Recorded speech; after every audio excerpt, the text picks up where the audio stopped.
Bwana Yesu asifiwe sana, na wakaribisha tena katika jina la Yesu Kristo. Majina yangu naitwa Pastor Elijah Luther. I'm born again. I love Jesus Christ as my personal savior. Na nataka nishukuru sana pia kwa nafasi Mungu amenipa kuzungumza na roho yako. Nataka kukaribisha katika ibada hii na Mungu atakubariki. Leo nataka kuzungumza kuhusu when God is demanding you to come back. When God is demanding you to come back, ama wakati Mungu anapokudai kurudi tena. Unajua Biblia inasema katika Ecclesiastes chapter number 3 verse 1, Mhubiri 3:1, Biblia inasema ya kwamba kila kitu ama kila jambo liko na wakati wake.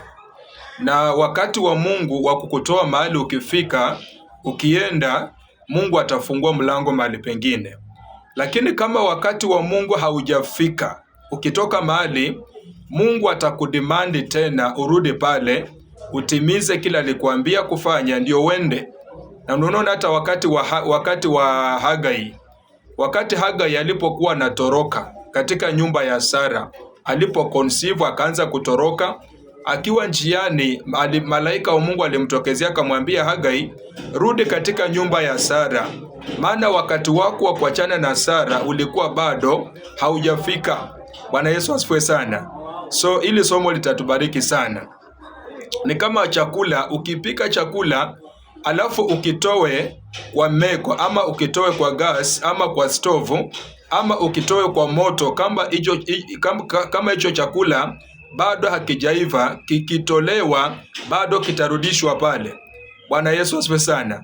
Ni kama mtoto, wakati mama anapojifungua mtoto, kama masaa ya mtoto ilikuwa haijafika, maybe amejifungua na miezi 6, itabidi huyo mtoto apelekwe mahali fulani, akae pale siku kadhaa, ndio sasa akuja arejeshwe. Kwa hivyo ninazungumza na mtu ambaye ulitoka mahali, either ulitoka katika kazi ile ulikuwa unafanya na wakati ulikuwa haujafika, either ulitoka kwa ndoa yako, uliacha mke wako na wakati ulikuwa hujafika, ama uliacha mume wako, ama uliacha kazi fulani, ama uliacha maombi, ama uliacha shughuli fulani ambayo ulikuwa unashughulikia, lakini masaa ilikuwa bado haijafika. Kama masaa ilikuwa imefika, wewe ukienda utafanikiwa kabisa. Bwana Yesu asifiwe sana. Na kama time ilikuwa imefika, hata ukienda, Mungu atafungua mlango mahali penye utaenda na utaona mambo makubwa sana ya Mungu. Lakini kama ulitoka na masaa ilikuwa bado haijafika, wewe ndiye nazungumza na wewe. Bwana Yesu asifiwe sana. So kuna dalili fulani ambazo Mungu huwa anaonyesha wakati mtu ametoka. Kama Mungu anademand huyo mtu, kama Mungu bado anademand huyo mtu arudi katika position yake, kuna mambo fulani nitaiguzia kwa haraka sana. Jambo la kwanza, utaanza kuona ya kwamba unaota ndoto kila wakati ukiwa pale pale. Ukiwa pale pale, ukiwa na yule mtu kila wakati, ukiwa na lile kanisa kila wakati. Maybe ni kanisa ulitoka na masaa ilikuwa haijafika. Bwana Yesu asifiwe sana. Lakini wale mlitoka kama masaa imefika, niko na imani mahali mnaenda Mungu lazima atawabariki sana. Bwana Yesu asifiwe sana. So utaanza kuona kila wakati kwa ndoto, unaota ukirudi pale, unaota ukirudi pale, hata ukijaribu kukemea namna gani, hata ukijaribu kufanya ibada, hata ukijaribu kufunga namna gani, ujitenganishe na hiyo laini, utapata hizo ndoto bado zitakusumbua, kwa sababu ni Mungu mwenyewe ambaye unafanya nini?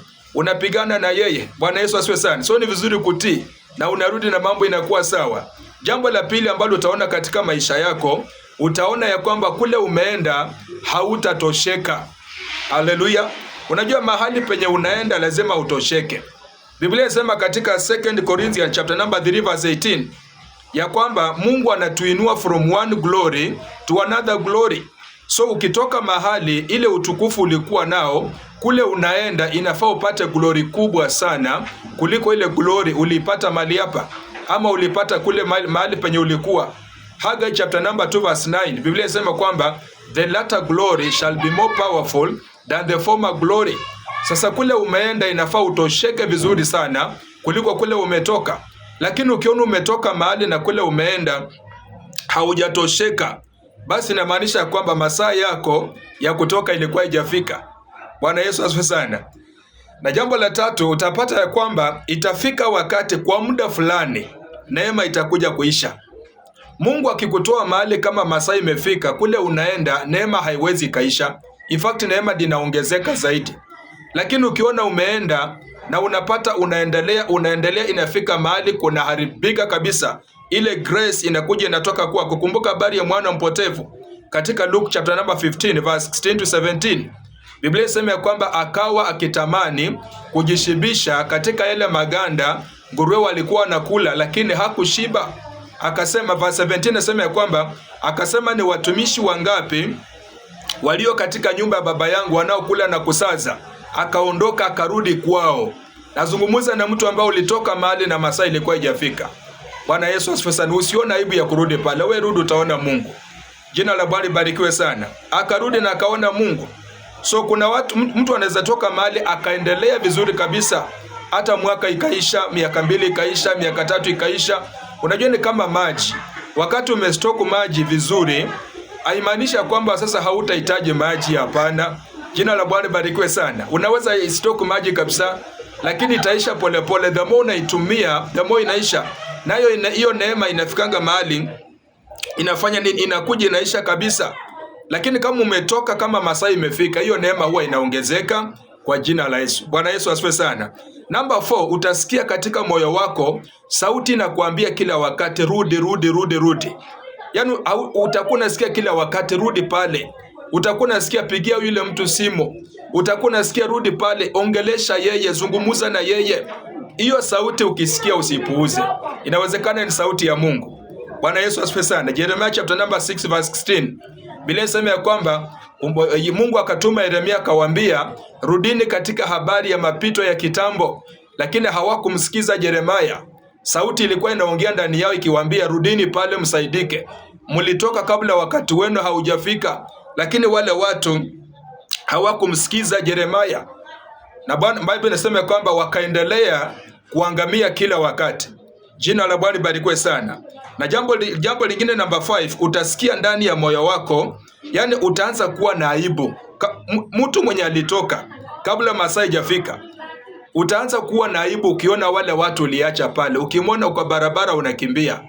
Ukimwona mahali popote unakimbia. Inamaanisha ndani mwako haukutoka kwa njia mzuri, ama haukutoka kama masaa imefika. Ukitoka kama masaa imefika, au watu hata ukikutana na wao, mtacheka na wao, mtasalamiana, mtaongea vizuri. Biblia inasema katika Proverbs chapter number 28 verse 1 ya kwamba waovu wanakimbia bila kufuatwa na mtu, lakini mwenye haki wa Mungu ako na ujasiri kama simba. Jina la Bwana libarikiwe sana.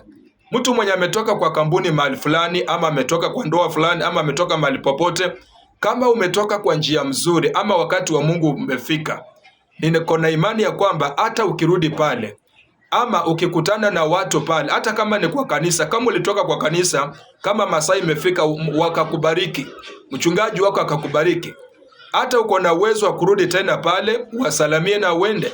Lakini kama utakutana na washirika unakimbia mbio, inamaanisha masaa ya Mungu ilikuwa haijafika. Jambo la mwisho, utakosa amani kila wakati. Hata kule umeenda, hata ukapatiwa kiti kikubwa namna gani, yule mtu umekutana na yeye, hata akakufanyia nini, hata akakupatia mabilioni ya pesa, utapata ndani yako hauna amani. Hauna amani, haupati amani kama ile ulikuwa unapata pale ukiwa. So Mungu awabariki sana, asimame na nyinyi kabisa. Ni somo fupi sana. Mungu awabariki sana. Nimesha nikisema kwamba tufuatilie katika page yetu, like katika Facebook, like my page kindly. Unaweza pia tupata katika YouTube, search pale Pastor Elijah Luther, utanipata. Na Mungu amani atakubariki sana. Others, ninawapenda sana. Nawapenda sana na upendo wa Kristo Yesu. Na kila wakati ninazidi kuwaweka katika maombi. Na imani ya kwamba siku moja Mungu atawabariki sana. Wale mulitoka mahali kabla wakati wenu haujafika, ninaomba neema ya Mungu iwashukie, tafadhali mrudi. Msione aibu. Bwana Yesu asifiwe sana. Watu wanakosana wanarudiana. Haleluya. Shetani anaweza ingia mtu akapata amebadilika, usikatae kurudi. Wewe rudi pale, maybe baraka zako ziko pale na hujajua. So Mungu awabariki sana. Mungu asimame na nyinyi sana.